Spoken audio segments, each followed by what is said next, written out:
लगा लो, हमारी पकड़ से भाग नहीं सकती। असुर सैनिकों, पकड़ो इन्हें, भागने न पाए। उठो बहन, हिम्मत मत हारो, उठो, साहस करो। साहस ही हमारा अस्त्र है, हमारा शस्त्र है। उठो, दानवों के आने से पहले उठो, जल्दी उठो, जल्दी उठो। ये ऐसे नहीं मानने वाली। चलो चलो।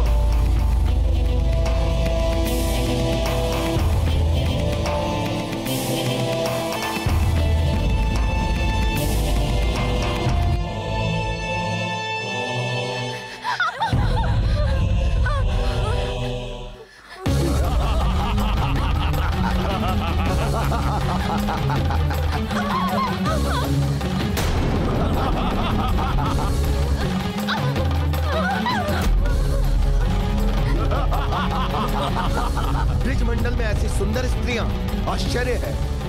सत्य कहें तो हम पहली बार देख रहे हैं तुम जैसी सुंदर स्त्रियों को। और सुंदरता भागने के लिए नहीं, बल्कि ठहर कर दर्शन देने के लिए होती है। और एक तुम लोग हो कि अपने भाव को कष्ट दे रही हो।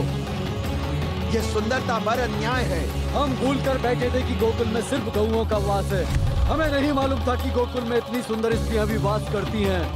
हम तुम्हारे आगे हाथ जोड़ते हैं, हमें जाने दो, हमें जाने दो। चलो हमारे साथ, तुम्हें हम पाताल लोक लेकर जाएंगे। और तुम लोगों को पाताल लोक ले जाने से हमें इस संसार में अब कोई नहीं रोक सकता।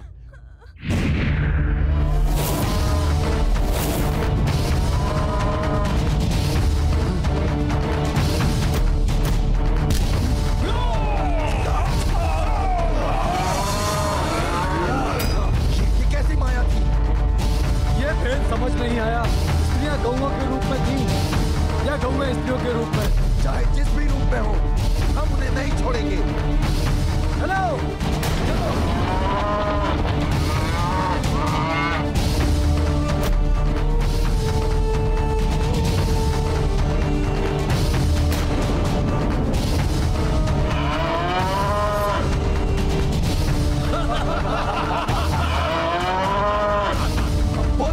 जाओगी बचकर, व्यर्थ है तुम्हारा प्यार। तुम्हारा रूप भी मनमोहक था, व्यर्थ ही गौओं का रूप धारण कर लिया। ये माया रचकर तुम समझती हो कि बच जाओगी, नहीं, कदापि नहीं।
निश्चल प्रेम, अटूट आस्था देखकर ऐसा प्रतीत होता है मानो चारों ओर कण कण से लेकर जन जन के मन तक में इस शक्ति पीठ के प्रति अटूट श्रद्धा है। उनकी महिमा की अविरल धारा बह रही है। देवी, सत्य कहा, इस शक्तिपीठ की महिमा अद्भुत है। प्रभु, इस शक्तिपीठ की क्या महिमा है? और ये शक्तिपीठ किस नाम से इस जगत में प्रसिद्ध है? ये जागृत स्थान जगदम्बा स्वरूप देवी चामुंडा का पीठ है। प्रभु, इस पुण्य स्थान पर देवी सती का कौन सा अंग गिरा था जिसके कारण ये स्थान जागृत शक्ति पीठ के रूप में पूजा जाने लगा।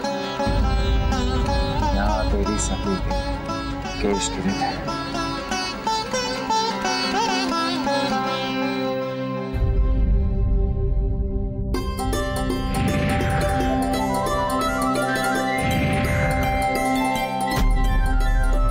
यही कारण है कि शक्ति पीठ पर भक्तों द्वारा केशों का दान किया जाता है। भक्त उल्लासित होकर यहाँ अपने बच्चों का मुंडन संस्कार करवाते हैं। भक्तों की किस मनोकामना की पूर्ति होती है प्रभु इस धाम के दर्शन से? ये शक्तिपीठ संतान, धन और पशुधन की रक्षा करता है। जो भी भक्त यहाँ सच्चे मन से आता है, माता की कृपा उनकी संतान और पशुधन पर सदैव बनी रहती है। प्रभु, आपके श्रीमुख से इस जागृत शक्तिपीठ के विषय में सुनकर मेरी और जानने की जिज्ञासा बढ़ गई। अब आप मुझे ये बताने की कृपा करेंगे कि इस शक्तिपीठ की स्थापना हुई कैसे, किसने की? यह उस समय की बात है जब भगवान विष्णु ने श्री कृष्ण के रूप में धरती पर अपना 8वां अवतार लिया था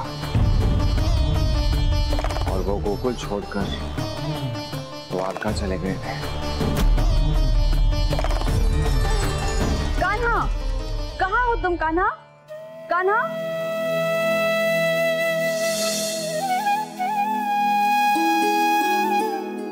कान्हा? कान्हा? कहाँ छुप गए हो तुम? कान्हा? मैं कब से तुम्हें ढूंढ रही हूँ माखन खिलाने के लिए। कान्हा? कान्हा? कान्हा? कान्हा?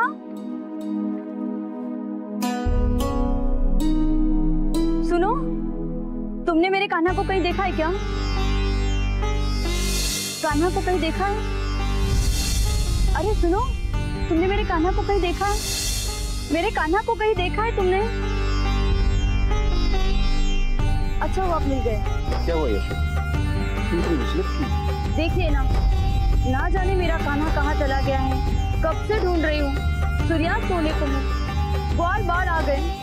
बस एक यही है जो अब तक तो उसे आ जाना चाहिए था, और पूछने पर कोई बता भी नहीं रहा है। सूर्यास्त तो यशोदा शांति शांति, पहले तुम बैठो। हाँ।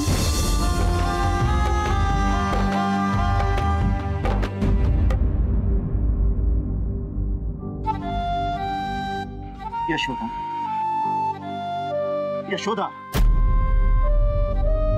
हमारा कान्हा अब गोकुल में नहीं है। वो यहाँ से जा चुका है, वो जा चुका है यहाँ से। अब यदि यहाँ कुछ शेष बचा है तो मात्र स्मृतियां यशोदा। इसलिए तुम्हें इस सत्य को स्वीकार करना होगा यशोदा, स्वीकार करना होगा, अन्यथा उसको स्मरण करके तुम स्वयं को पीड़ा देती रहोगी और जिसको स्मरण कर रही हो उसे भी पीड़ा देती रहोगी। नहीं, वो कहीं नहीं गया, वो यही है। अभी तो कह रहा था कि मैं माखन खाऊंगा। जब तक माखन निकाल कर लाई, पता नहीं कहाँ चला गया। मुझे सब पता है, वो मुझे सता रहा है। देखिएगा, अभी कुछ पल में ही आ जाएगा। सुनिए, जैसे मेरा खाना आए उसे मेरे पास भेज दीजिएगा। कह दीजिएगा भोजन तैयार है। दिन भर से कुछ नहीं खाया होगा उसने, भूखा होगा, भूलिएगा मत।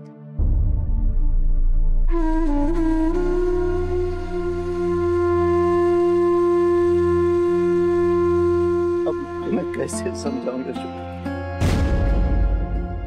मैं कैसे समझाऊं? हमारा कान्हा वो निर्मोही सदा के लिए गोकुल छोड़कर चला गया। वो चला गया। नंद बाबा, नंद बाबा चलिए, सभा में सभी उपस्थित हो चुके हैं, आपकी प्रतीक्षा कर रहे हैं। ठीक है, चलो।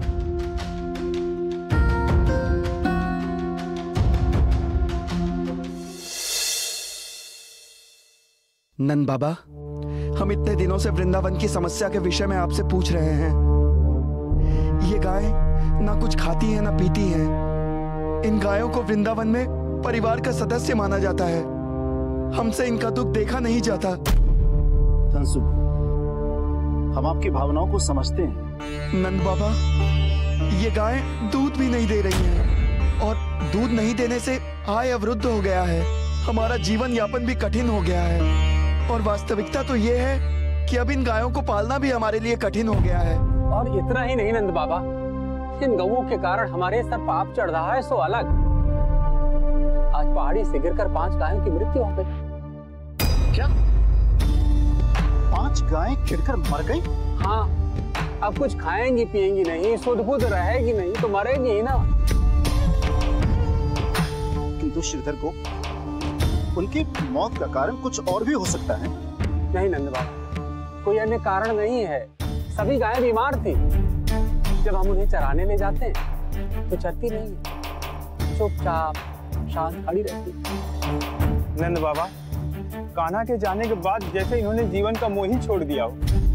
अब तो हमें भी ऐसा लगने लगा है गाय चराने का काम छोड़कर कोई और व्यवसाय अपना लेना चाहिए।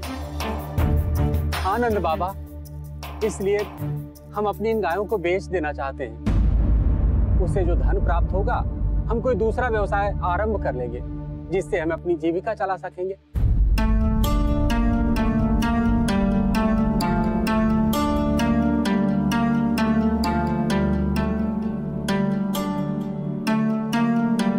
गो भाइयों, ऐसा नहीं है कि हम आपकी चिंताओं को नहीं समझते हैं, हम समझते हैं, किंतु हम आपसे थोड़ा समय मांगते हैं।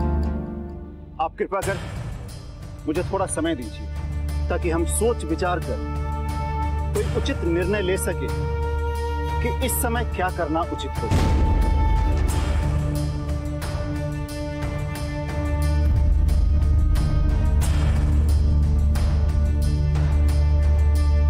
हे गोकुलवासियों, तुम्हें केवल अपनी ही पीड़ा दिखाई देती है, हमारी नहीं। तुम ही बताओ, हम कैसे चरें, कैसे खा लें जब हमें खिलाने वाला, हमें चराने वाला ही नहीं रहा? कैसे पुलकित रहें जब हमें बांसुरी बजाकर हमें रिझाने वाला ही नहीं रहा? हे कान्हा, तुम तो निष्ठुर बनकर छोड़कर चले गए हमको। सोचा भी नहीं कि तुम्हारे बिना तुम्हारी गौओं का क्या होगा। अब कौन हमारी रक्षा करेगा कान्हा? तुम ही तो थे एक जो हमारा और हमारे दूध के मोल को समझते थे। तुम गए, हमारा संसार चला गया कान्हा, हमारा संसार चला गया।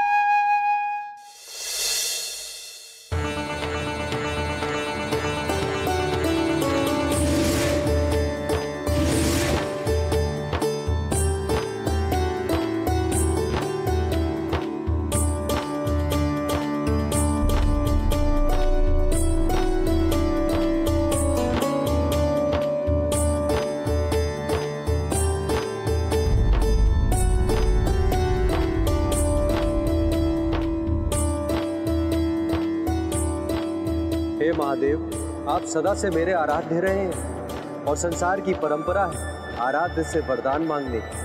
यही विधि का विधान भी, परंतु इसके विपरीत आपने मुझसे वरदान मांगा और मुझे श्रेष्ठ बनाया। अब वो वरदान पूरा करने का समय आ गया है महादेव, और फल को परिपूर्ण करें। मैं कुछ समझ नहीं पा रही प्रभु। क्या नहीं समझ पा रहे देवी? यही कि एक और श्री कृष्ण कह रहे हैं कि आप उनके आराध्य हैं, उनके ईश्वर, और दूसरी ओर वो कह रहे हैं कि उन्होंने आपको वरदान दिया था। ये कैसा विरोधाभास है प्रभु? यही तो एकाकार योग है। वास्तव में मैं उनका भक्त हूँ, किंतु वो मुझे अपना भगवान मानकर मेरे भक्त बने रहते हैं। मैं उनकी लीला में खोया रहता हूँ और वो मेरी लीला देखते रहते हैं। किंतु प्रभु, वो किस वरदान की बात कर रहे हैं? सृष्टि के निर्माण के समय जब यह निर्धारित हुआ था कि भगवान विष्णु श्री कृष्ण के रूप में धरती पर अवतरित होंगे तो उनकी लीलाएं देखने के लिए भी मेरे मन में लालसा जगी थी, और कहीं मैं उस सुख से वंचित ना रह जाऊं, इसलिए मैंने 1 सहस्त्र वर्ष तक तपस्या की थी। तपस्या? ओम नमः भगवते वासुदेवाय।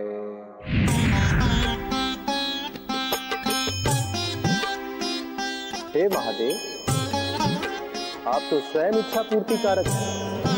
बताइए, मैं आपकी किस इच्छा की पूर्ति करूं?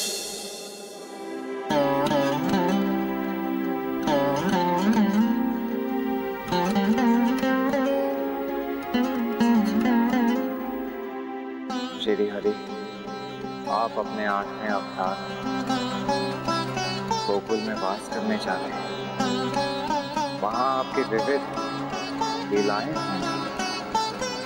मैं भी उनका प्रत्यक्षदर्शी बनना चाहता हूं।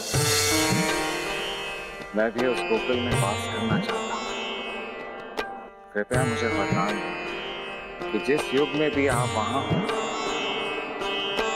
मैं भी उसका आश्रय। आपकी इच्छा अवश्य पूर्ण होगी।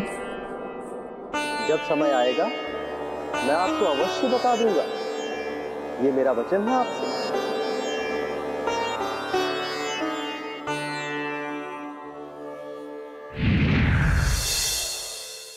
हे महादेव, आपने मुझसे वरदान मांगा, आज मैं पूरा करता हूं।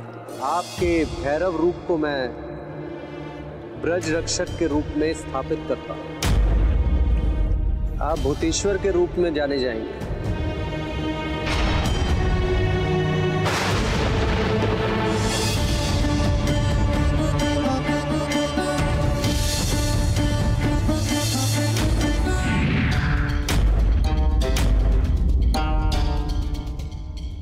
मैं धन्य हो गया प्रभु। आज आपने मुझे वो भूमिका दी है जिस भूमिका को निभाकर आप गोकुल से गए थे। मथुरा का प्रहरी बनाकर आपने मुझ पर बहुत बड़ी कृपा की है। आभारी हूं मैं आपका।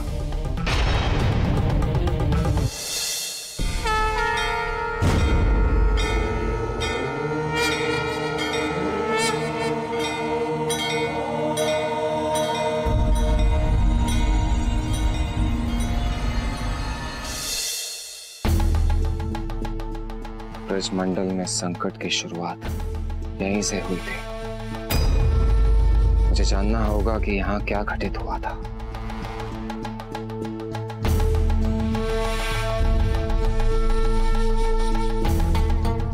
हे महादेव, मुझे किसी का कातर स्वर सुनाई दे रहा है, जैसे कोई श्री कृष्ण को पुकार रहा हो। हे प्रभु, मुझे इस रहस्य को समझने में सहायता कीजिए।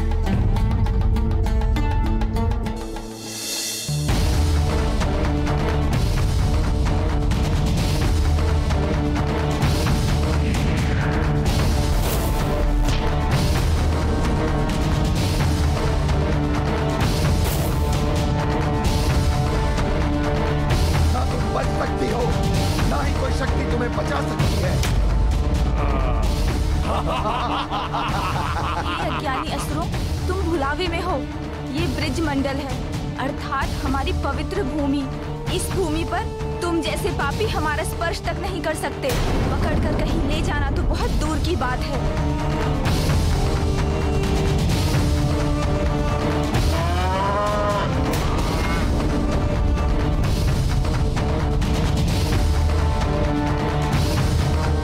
स्त्रियों ने गाय का रूप धारण कर लिया। ये बात असुरराज जरासंध को बतानी होगी। वही इस माया को समझ सकते हैं।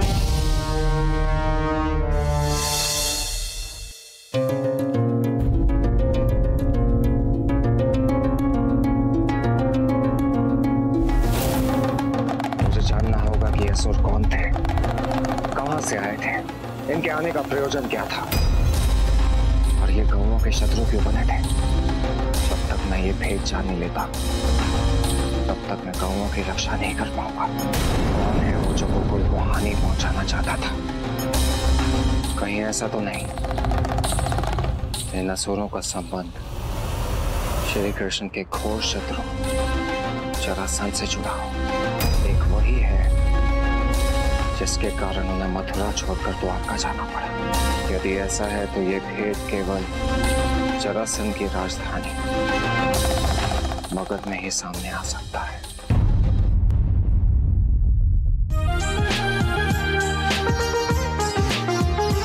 अच्युतं केशवं कृष्ण दामोदरम् अच्युतं केशवं कृष्ण दामोदरम् राम नारायणं जानकी वल्लभम् राम नारायणं जानकी वल्लभम् राम नारायणं जानकी वल्लभम् राम नारायणं जानकी वल्लभम्। कौन कहता है भगवान आते नहीं? कौन कहता है भगवान?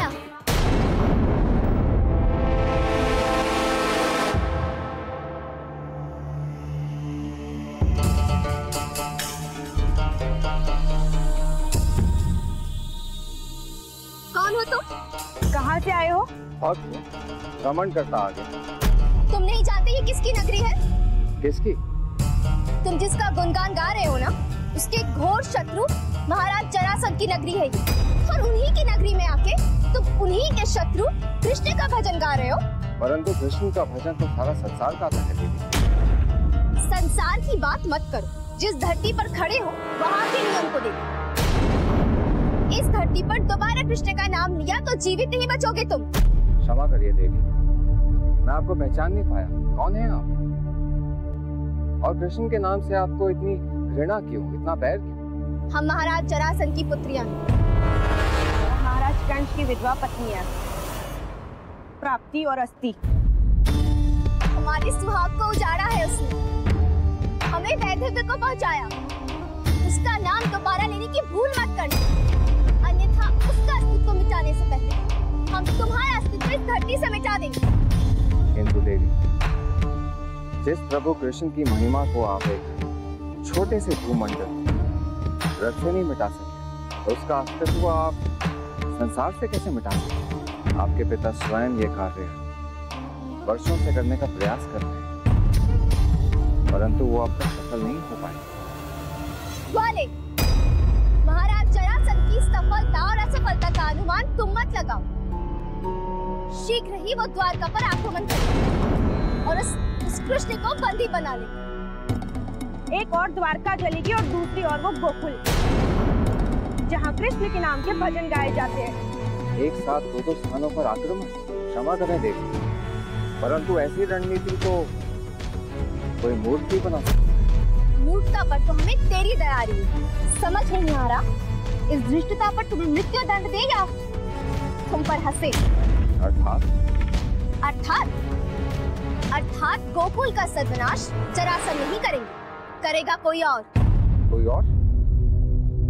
कौन है संसार में इतना बलशाली जो ये कार्य कर सके? असुरराज महेश। असुरराज महेश मिटाएंगे उस द्वारका के अस्तित्व को इस संसार से। महाराज कंस और मगध नरेश जरासंध के परम प्रिय हैं। उनके वध और हमारी सुनी मांग का प्रतिशोध लिए बिना वो बैठ नहीं सकते। तो इसका तात्पर्य है कि वो असुर से मगध के महाराज अभी तो पाताल के महाराज महेश को सूचना देने की बात कर रहे हैं। मैं कैसे कहूँ उस कृष्ण शत्रु महेश को? असुरराज महेश की जय! असुरराज महेश की जय! असुरराज महेश की जय!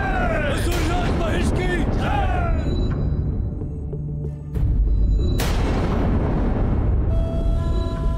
प्रतिशोध, महाराज कंस के वध का प्रतिशोध लेना हमारा लक्ष्य है।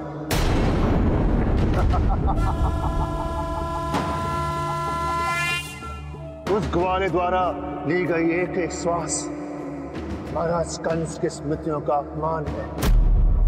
कृष्ण की मृत्यु का कारण मैं बनूंगा, ये मेरा प्रण था।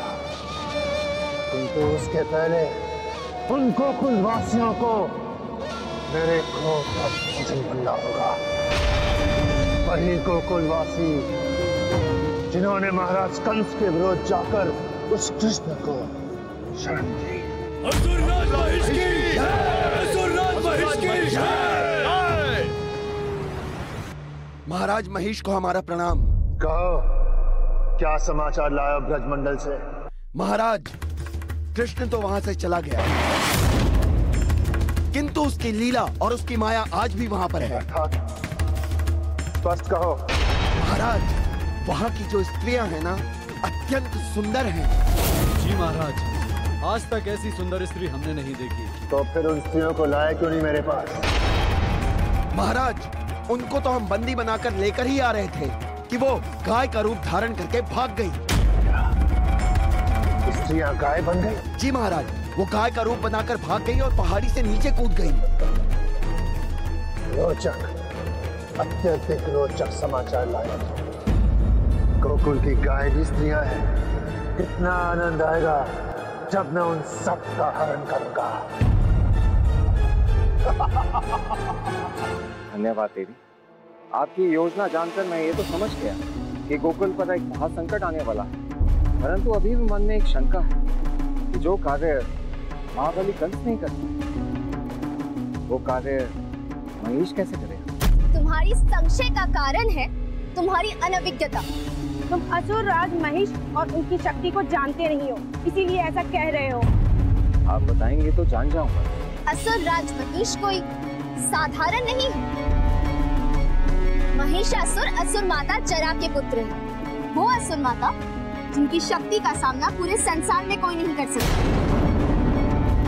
क्योंकि महिषासुर का निर्माण कोई साधारण निर्माण नहीं है। असुर माता जरा ने नागों और दैत्यों की संधि से निर्माण किया है महिष का,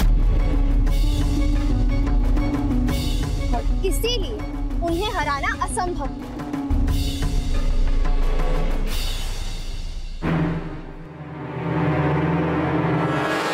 इतने वर्षों की प्रतीक्षा और इतने वर्षों का प्रतिशोध तब पूर्ण होगा जब मैं कृष्ण का अंत करूंगा। रोमांचित हो ये सोचकर कि वो समय कितना सुखद होगा जब मैं कृष्ण को अपने हाथों से मृत्यु की माला पहनाऊंगा।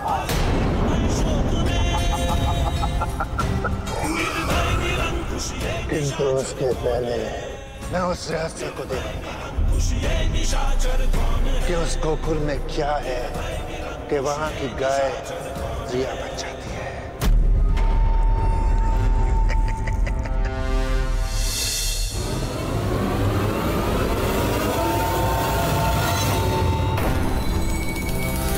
लाल तन विकराल बाहु विशाल उन्नत भाग है।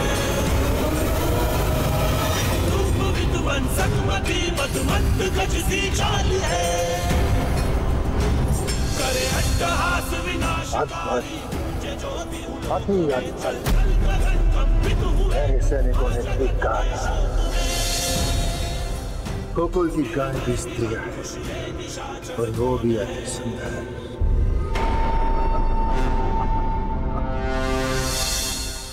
प्रभु, मैं कुछ समझ नहीं पा रही हूँ। क्या वास्तव में गोकुल की गाय स्त्रियां थी? देवी, वो कोई साधारण स्त्रियां नहीं थी। अर्थात? वो सभी स्त्रियां सिद्ध ऋषि पत्नियां थी, राम अवतार के समय। रामायण काल की? हाँ देवी, वो सभी प्रभु श्री राम से प्रेम करती थी और उन सबके मन में इच्छा थी कि वो राम के सानिध्य में रहें। तब प्रभु श्री राम ने उन्हें वरदान दिया था कि जब मैं द्वापर युग में अवतार धारण करूंगा तो तुम सब मेरी लीला देखोगे। अर्थात उन सारी स्त्रियों ने भगवान श्री कृष्ण की लीला देखने के लिए गायों का रूप धारण कर गोकुल में जन्म लिया। सत्य कहा आपने देवी, यही भेद है उन गौओं का। फिर आगे क्या हुआ महादेव?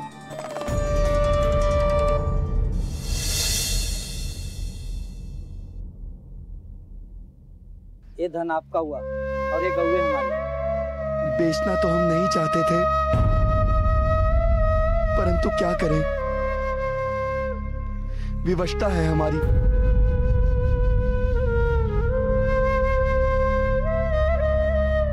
एक विनती है आपसे, संभाल कर ध्यान से रखिएगा। हम आपको कौवे बेच नहीं रहे, अभी तो अपने शरीर का अंग दे रहे हैं। बहुत प्रेम से हमने इनको पाला, बहुत प्रेम से। इसलिए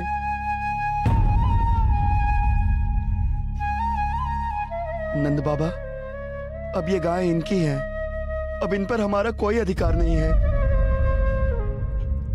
अब ये इनकी इच्छा है कि ये इन्हें कैसे पालें।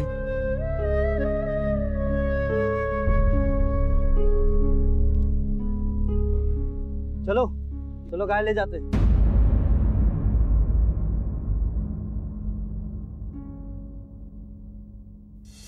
ऋषि पत्नियों, कब तक स्वयं को गाय के रूप में धारण किए रहोगी? अब तो आ जाओ अपने असली सुंदर स्त्री के रूप में। हाँ हाँ, त्याग दो पशु रूप और सुंदर स्त्री के वेश में आ जाओ। तुम्हारा जीवन अब बदल गया है। असुर राज महिष तुम्हारा भाग्य बदलने वाले हैं।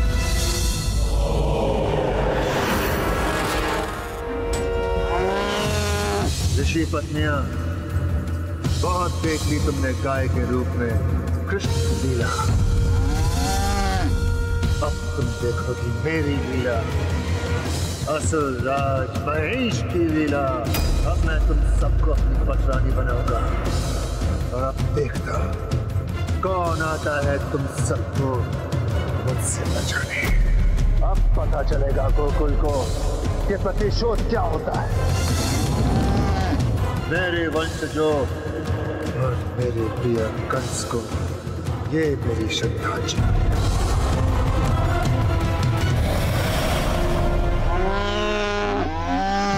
भागने की चेष्टा भी मत करना, क्योंकि तुम्हें यहाँ बचाने वाला कोई नहीं है।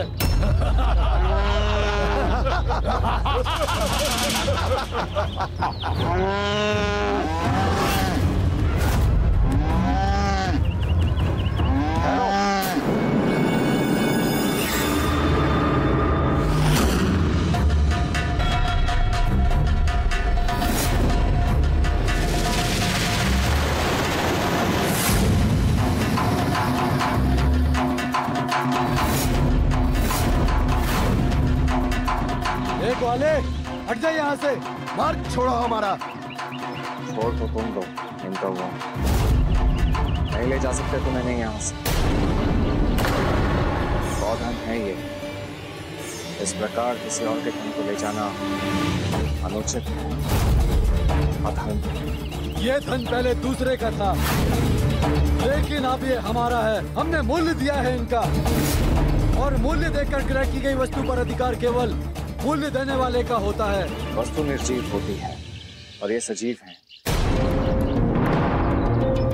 अर्थात ये वस्तु नहीं है, जीवात्मा है ये। और जीवात्मा का क्रय और विक्रय नहीं किया जाता। इस प्रकार तुम्हें स्वतंत्र जीने का अधिकार है, उसी प्रकार इन्हें भी जीने का अधिकार है। इसीलिए तुम जो कुछ भी कर रहे हो वो अनुचित है। अब ये गौएं हमारी दास दासियां हैं, और दास दासियों के साथ व्यवहार स्वामी की इच्छा पर निर्भर करता है, न कि दास दासियों की इच्छाओं पर। इसलिए अब वो वही करेंगी जो हम चाहेंगे। हटो हमारे मार्ग से। जिन गौओं को संसार माता कहता है, जिनका दूध अमृत बन संसार को जीवन देता है, जो नवजातों का पालन पोषण करता है, तुम उन्हीं को दासी कहते हो। धिक्कार है तुम्हारे जीवन पर। वाले, अंकुश लगाओ अपनी जीवा पर, नहीं तो जीवित नहीं बचोगे। अंतिम बार कह रहा हूँ, इन गौओं को छोड़ दो और शांति पूर्वक यहाँ से चले जाओ, अन्यथा अभी तो जीवा चली और नहीं गए तो ये लाठी चलेगी। तू चलाएगा लाठी? तू हमें रोकेगा? मेरी मृत्यु तुझे यहाँ खींच लाई है।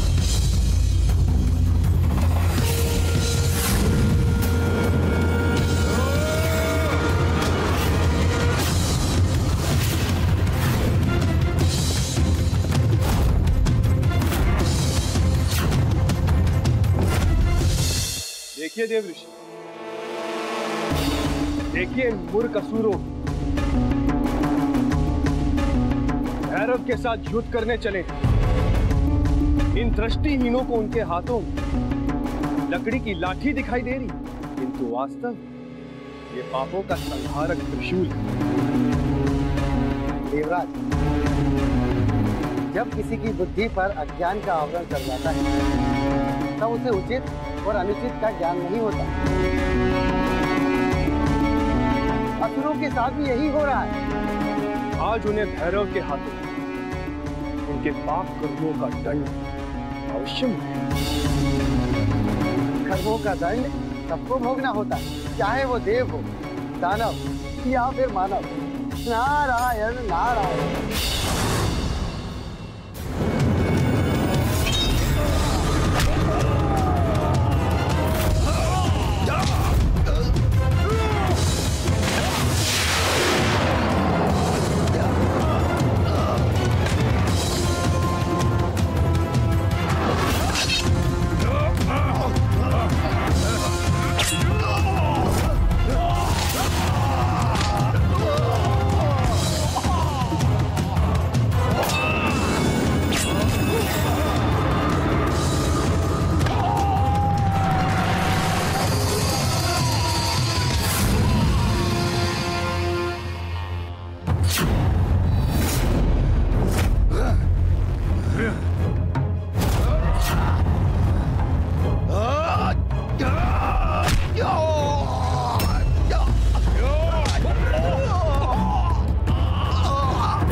जीवित नहीं बचोगे।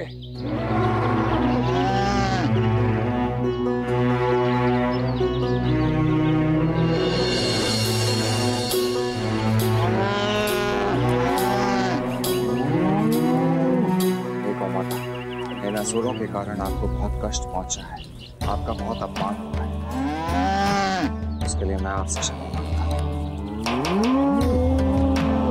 चलिए, मैं आपको गोकुल छोड़ आइए।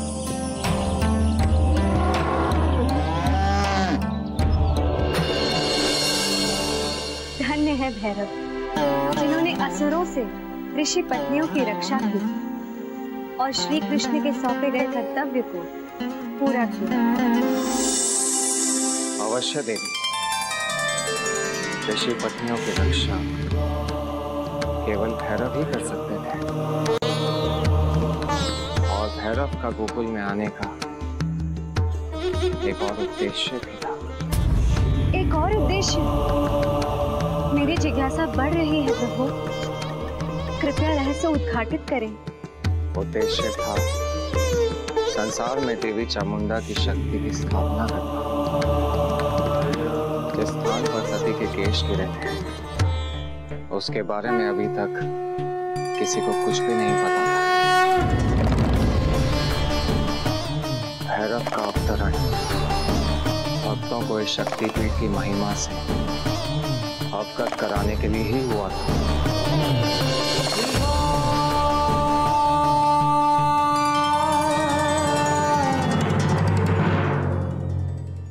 हमारे पटराने के स्वागत की भव्य तैयारियां की जाए। ये दुनिया का सबसे अनोखा उत्सव होगा जब इस संसार की सबसे गुणवान, रूपवान, ज्ञानवान स्त्रियां जो पवित्र समझी जा जाती है, उनका विवाह एक असुर से होगा। कितना आनंददायक वो पल होगा, और वो पल शीघ्र आएगा जब पहली बार विष और अमृत का मिलन होगा।